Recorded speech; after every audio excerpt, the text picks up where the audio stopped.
السلام علیکم ورحمۃ اللہ وبرکاتہ۔ بسم اللہ الرحمن الرحیم۔ الحمد للہ علی احسانہ والشکر لہ علی توفیقہ وامتنانہ، والصلاة والسلام علی من ارسلہ اللہ بالہدى ودین الحق الداعی الی رضوانہ۔ قال اللہ عز وجل بعد اعوذ باللہ السمیع العلیم من الشیطان الرجیم، یا ایہا الناس انا خلقناکم من ذکر و انثی۔ معزز خواتین و حضرات، ماہ صیام رمضان کا مہینہ بڑی تیز رفتاری کے ساتھ اپنے اختتام کی طرف بڑھ رہا ہے، اور میں ذاتی طور پر آپ کو بتا دوں کہ ہمارے ہاں یہ جو ایک سلسلہ ہے کہ اس مقدس مہینے کی پاک راتوں کو عبادت کی بجائے کانفرنسوں کی شکل دے دینا، یہ شریعت کا مزاج نہیں ہے۔ ہاں، تربیتی حوالے سے، اصلاحی حوالے سے ڈرواتے ہیں۔ میرا آج کا موضوع عورت اسلام سے پہلے اور اسلام کے بعد۔ سب سے پہلے میں اس موضوع کے انتخاب کی وجہ آپ کو سمجھا دوں کہ عام طور پر ہمارے ہاں بدترین جہالت کی وجہ سے یہ ایک تاثر پایا جاتا ہے کہ جی اسلام عورت پر ظلم کرتا ہے۔ حقیقت اس کے بالکل برعکس ہے۔ آپ کوئی بھی تہذیب اٹھا کر دیکھ لیں، وقت جو کہ مختصر ہے، میں تفصیلات میں نہیں جانا چاہتا۔ ہندوؤں کے ہاں آج بھی شوہر پتی دیو ہے اور بیوی داسی ہے، لونڈی ہے، غلام ہے، پاؤں کی جوتی ہے۔ اور بدقسمتی سے چونکہ ہمارے آباء و اجداد ہندوؤں کے ساتھ رہے، یہ گندا اور غلط تصور ہمارے ہاں بھی پایا جاتا ہے کہ عورت پاؤں کی جوتی ہے۔ یاد رکھیے، جملہ نوٹ کیجئے گا، عورت کا مقام یا تو مرد کے دل میں ہوتا ہے یا نہیں ہوتا۔ جو عورت دل میں رکھنے کے قابل نہیں، وہ پاؤں میں رکھنے کے بھی قابل نہیں۔ آج میری بیٹی، آپ کی بیٹی آزادی مانگتی ہے اور وہ اس بات کو بھول جاتی ہے کہ فارسیوں، ہو گئی بات میرے بیٹا، میں 107 بچے کی کلاس پڑھا رہے ہیں ایجنٹ رکھے ہوئے، کہ میں کسی کو کدے کسکڑ نہیں دے دیتا، تسی کیجئے دوسرے مولویاں دے، یہ ذرا ہو قسم کا مولوی ہے۔ یہ ضروری بات ہے بیٹا، میں تمہیں اللہ مجھے بصیرہ کہہ رہا ہوں، بیٹے آپ سے مخاطب ہوں، اگر ضروری بات کرنی ہے مائک کا حاضر ہے، آ جاؤ۔ میں جتنا اچھا بولنے والا ہوں اس سے اچھا سننے والا ہوں۔ اللہ نے حج یا عمرے کی سعادت بخشی ہے، ذرا ہاتھ کھڑا کیجئے۔ تھوڑی دیر کے لیے میرے ساتھ سمجھیے کہ آپ بیت اللہ سے باہر نکلے، آپ کے سامنے ایک کلاک ٹاور ہے جس پر گھڑی لگی ہوئی ہے، اس کے ساتھ دائیں طرف آپ کی پشت بیت اللہ کی طرف ہے، اس کے دائیں طرف ایک عمارت ہے لکڑی کی کھڑکیوں والی، اس کے ساتھ طہارت خانہ نمبر 6 اور 7 ہے، اس کے ساتھ ایک بہت بڑا ہوٹل ہے دار التوحید۔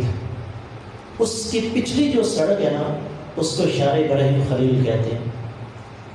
وہ سڑک جہاں سے شروع ہوتی ہے دائیں طرف سے اونچائی ہے، اس کے نیچے آپ دیکھیں آپ کو ایک میدان ملے گا بڑا ویران سا، کسی کو پتہ ہے وہ میدان کون سا ہے؟ وہ میدان ہے جہاں اہل مکہ اپنی بیٹیوں کو زندہ دفن کیا کرتے تھے۔ ذاتی واقعہ آپ کو سنا دوں، 1995 میں جب ہمارا داخلہ اسلامی یونیورسٹی مدینہ منورہ ہوا، 30 سال پہلے کی بات ہے، تو ہم وہاں سے نکلے تو میں نے دیکھا کہ بیت اللہ کے پاس جہاں بنشتوں کے حساب سے زمین اتنی مہنگی بکتی ہے، یہ میدان خالی پڑا ہے۔ میں نے ایک آدمی سے پوچھا یہ میدان کون سا ہے؟ اس نے کہا کون ہو تم؟ میں نے کہا ایک طالب علم ہوں۔ کہنے لگے سننے کا حوصلہ ہے؟ میں نے کہا بھی ہے۔ کہنے لگا اس میدان میں عرب لوگ اپنی بیٹیوں کو زندہ دفن کیا کرتے تھے۔ میرا رب جانتا ہے اس وقت نہ شادی نہ بچے، مجھے تھوڑی دیر کے لیے ایسے محسوس ہوا جیسے میں اپنے ہوش و حواس میں نہیں ہوں، اور جب مجھے ہوش آیا تو میں اس ریلنگ کو مضبوطی سے پکڑ کر کھڑا تھا۔ میرا چہرہ، میری داڑھی، میرا لباس آنسوؤں سے تر ہو چکا تھا۔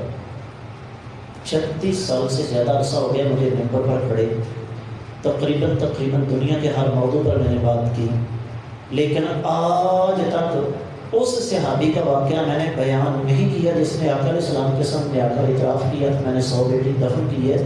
وجہ کیا ہے کہ میرے اندر کو بیان کرنے کا حوصلہ ہی نہیں۔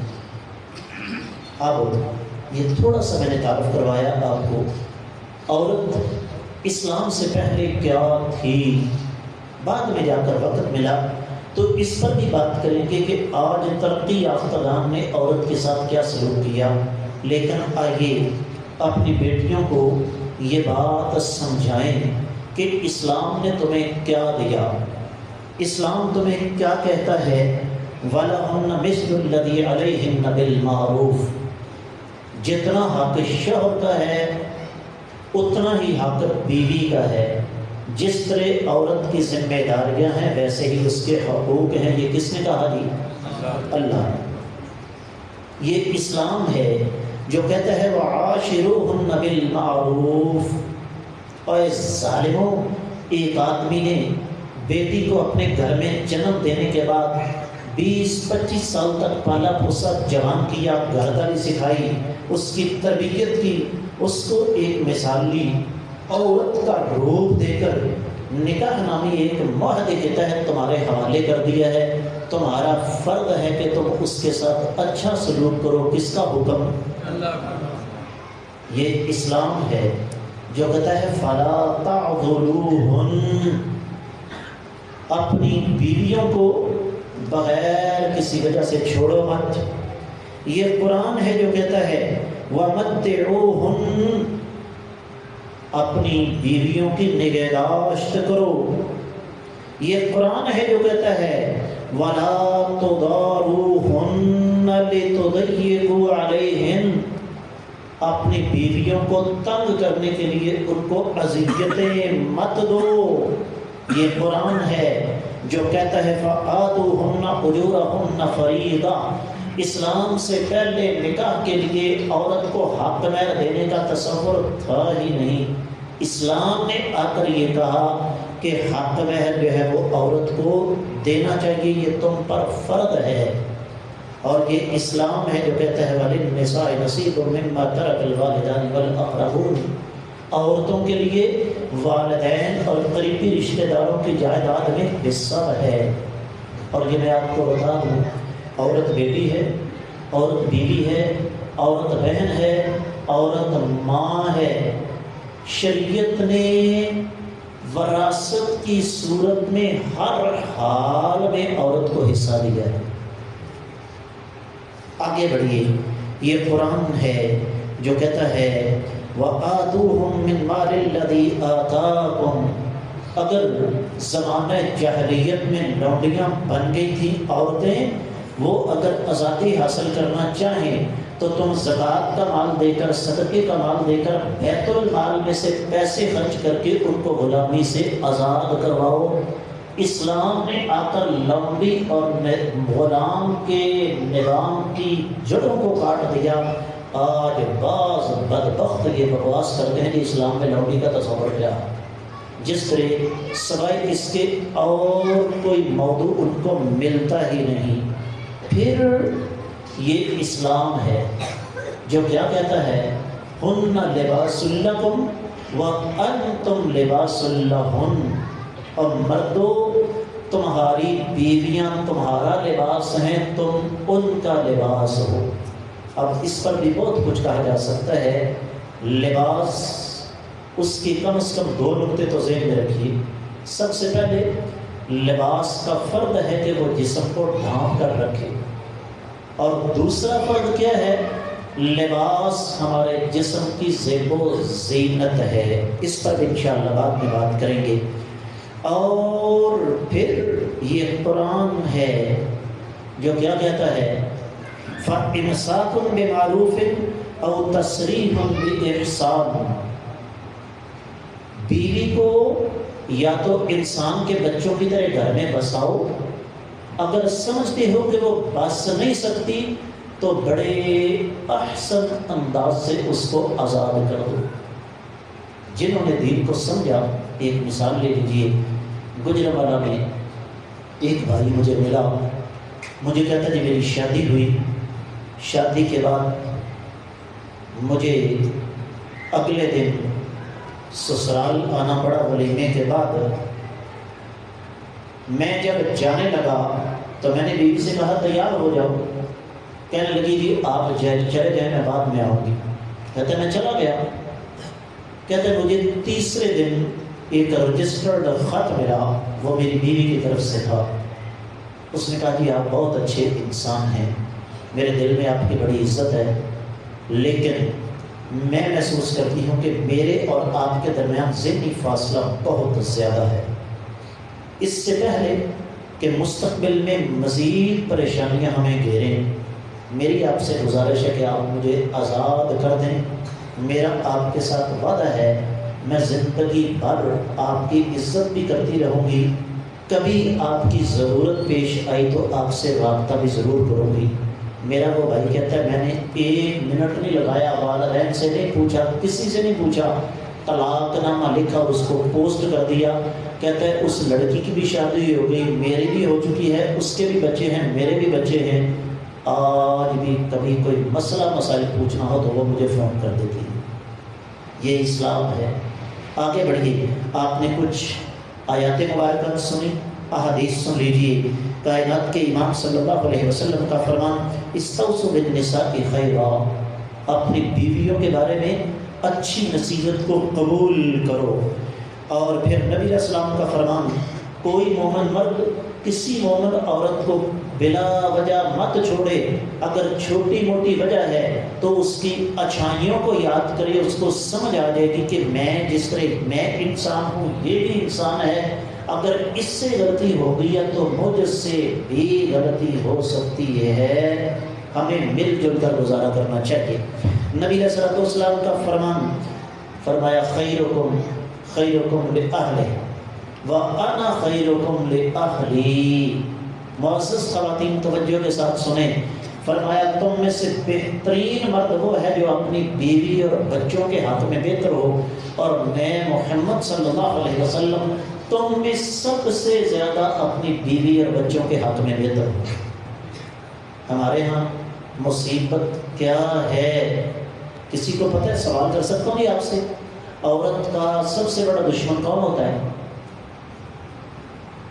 عورت۔ میں ایک پینڈو آدمی دیہاتی، ہمارے یہاں کلچر ہے جب میں بہو تھی تو میری ساس بری تھی، آج میں ساس ہوں تو میری ہے نا۔ یقین جانیے ذاتی واقعات ہیں۔ قریبی عزیز کا ایک نکاح ہوا، میں نے اس کی دعوت کی، والدہ محترمہ ساتھ چلی ہوئی، اتر میں ایک دفعہ کہنے سے سمجھ نہیں آئی آپ کو،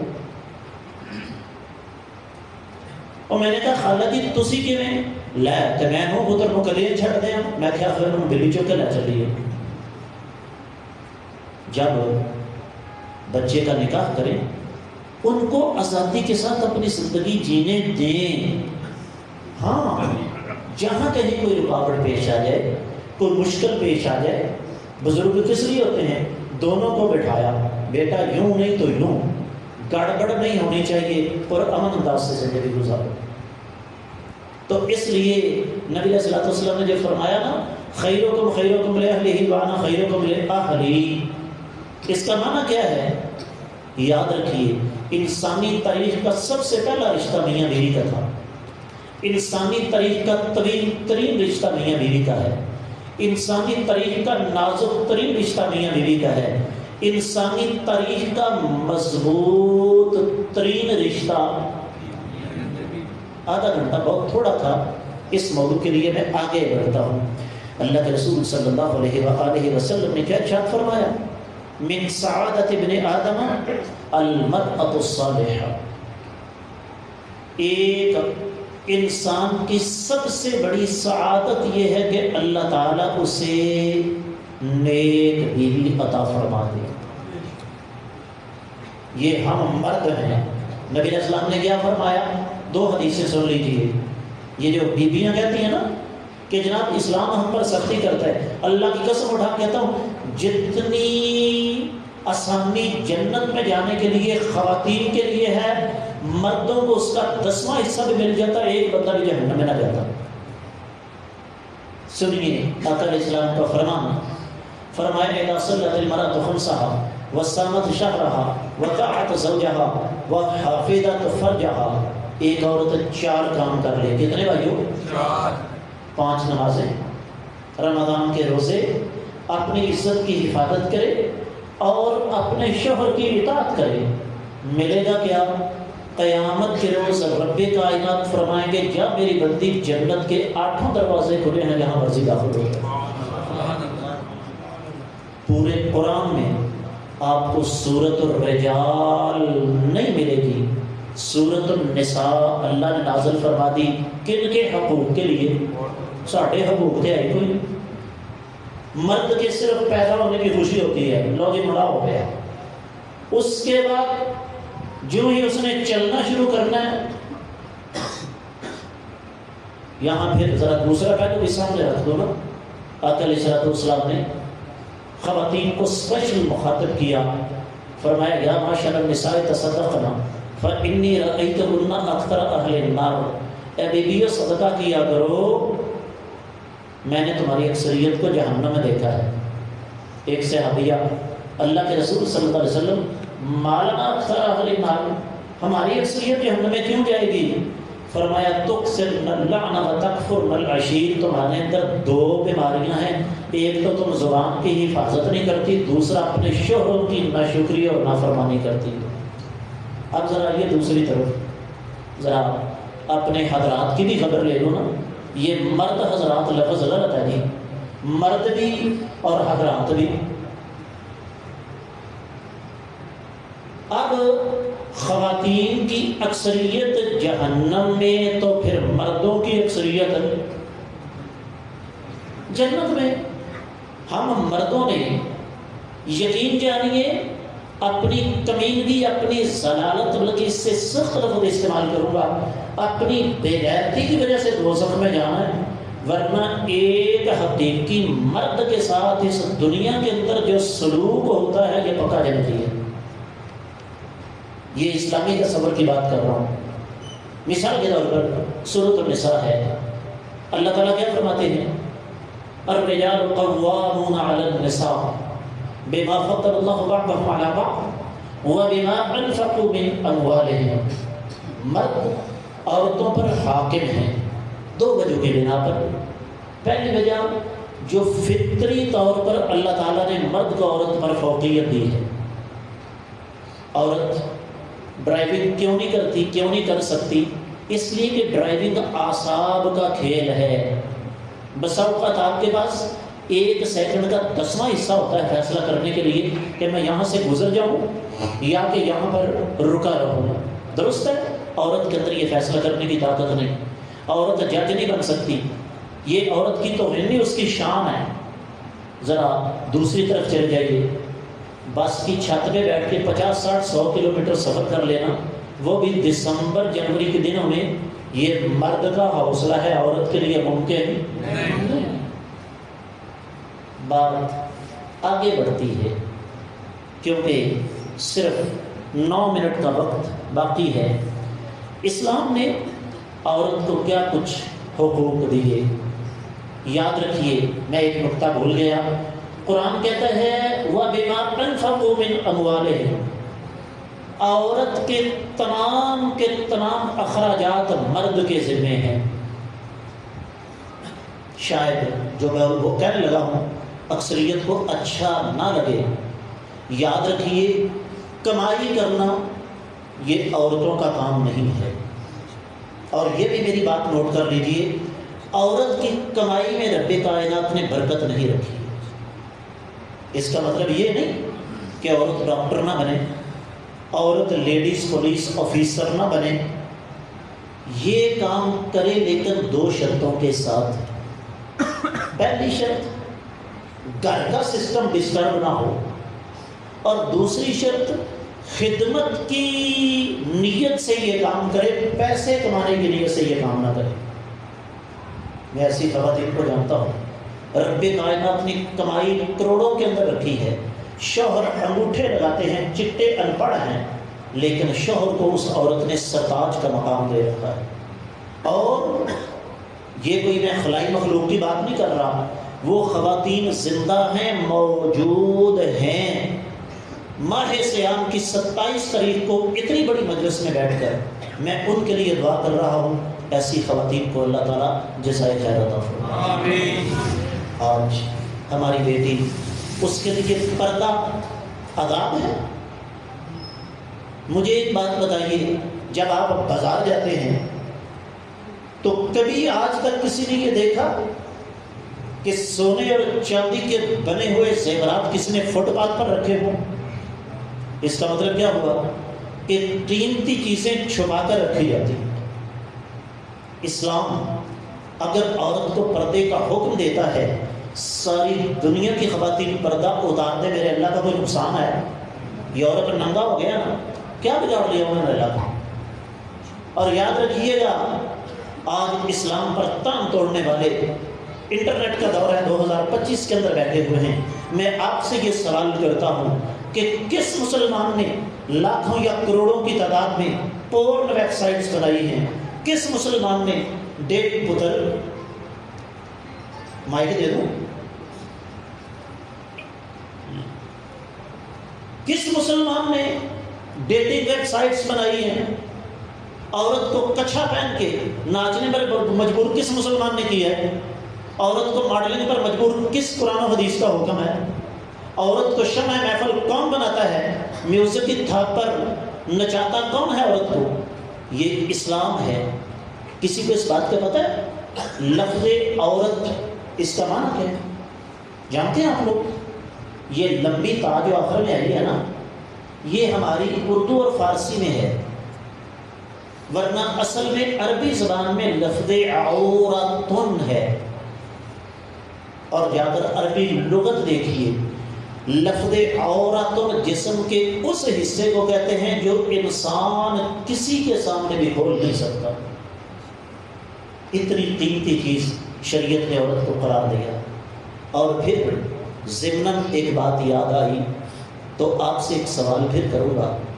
مجھے ایک بات بتائیے، سیدنا خالد بن ولید، سیدنا ابو ہریرہ، سیدنا بلال حبشی اور دیگر صحابہ کرام، سیدنا سعد بن ابی وقاص، عمرو بن عاص، سیدنا جریر بن عبداللہ البجلی، یہ بڑے بڑے علم کے، جہاد کے جو پہاڑ تھے، جرأت کے پہاڑ تھے۔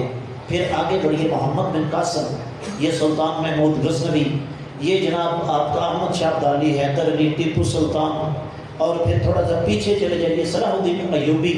ذرا ٹریک تھوڑا سا تبدیل کیجئے، امام بخاری، امام مسلم، ابن تیمیہ، ابن قیم، یہ سارے کے سارے نہ زمین سے اگے تھے نہ آسمان سے ٹپکے تھے، اور ان میں سے ایک بہت بڑی تعداد ایسے لوگوں کی تھی جو یتیم تھے۔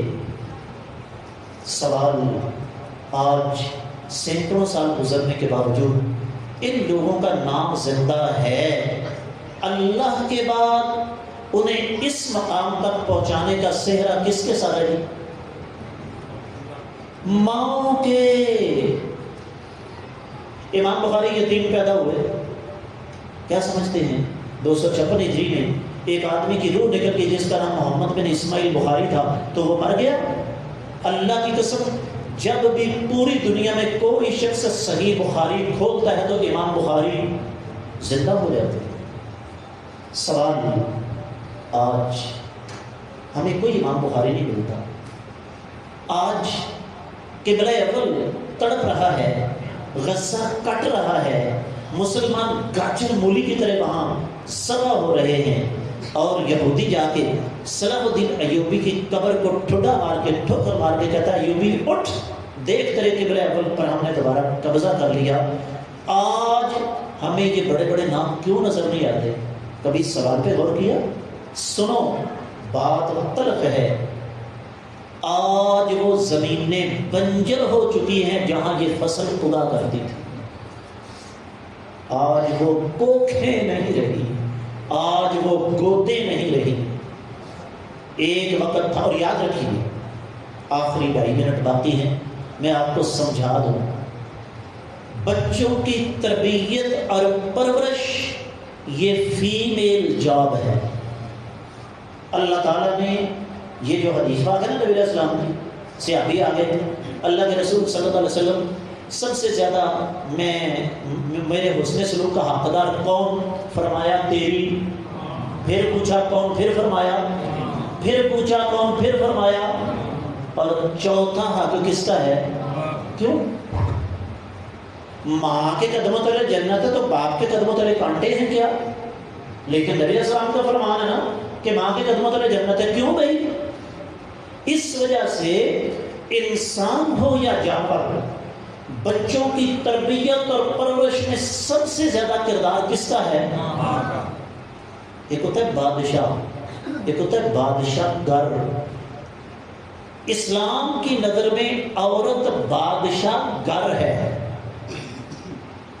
اسلام کی نظر میں عورت عظیم ساز ہے۔ اس وجہ سے 3 حق ماں کے، اور چوتھا کس کا ہے؟ آج کی ماں کی مصیبت کیا ہے؟ اللہ کی قسم اٹھا کے کہتا ہوں، میرے ساتھ اسلامی کے مسجد دینا مغرہ میں طالب علم پڑھتا تھا، ماں کے خط پیچھے جاتے تھے، پتر سیر ایڈا کج کے نہیں رکھنا کوئی بھی، پتر شلوار بہت ہی نہ چکیا کر۔ اور اپنی شادیاں دیکھ لیجئے، زیادہ تر فضول اور بےہودہ اخراجات بیویاں کرواتی ہیں جو بندے، وہ بندہ کہتا ہے میرے خون پسینے کی کمائی ہے۔ اس لیے ماہ سیام کی اس یادگار رات میں میرا خاص طور پر یہ پیغام ہے معزز خواتین کے لیے، بے اللہ تعالیٰ سے ڈر جائیں، اپنے مرتبے اور مقام کو پہچانیں۔ عورت جب اپنا مرتبہ مقام پہچانتی ہے تو رب کائنات فرعون کی بیوی کو دنیا میں اس کا جنت میں گھر دکھا دیتے ہیں۔ لیکن ہم کہاں پہنچ گئے؟